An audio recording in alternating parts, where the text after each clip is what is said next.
il disagio e la risposta della gente segnala ancora questa frattura che c'è tra il legislatore e la gente normale, la gente quotidiana.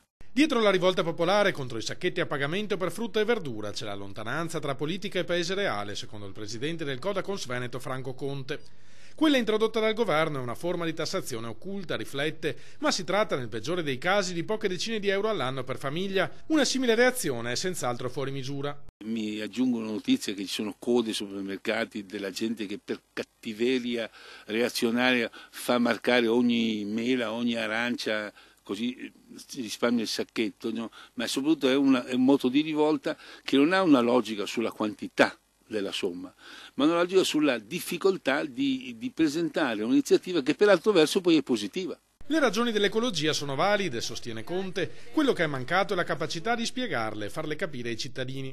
Ormai la gente purtroppo appunto ha questo rigetto verso le istituzioni e questo episodio conferma come basta un fiammifero così banale per attivare. Serve un atto di responsabilità di tutta la politica, invitano dal Codacons, per restituire fiducia in una classe dirigente che si è finora dimostrata incapace di agire in maniera responsabile. Le statistiche dicono che circa il 60% degli italiani è favorevole alla misura, però il risultato è che noi abbiamo il clamore di questa rivolta di persone rancorose.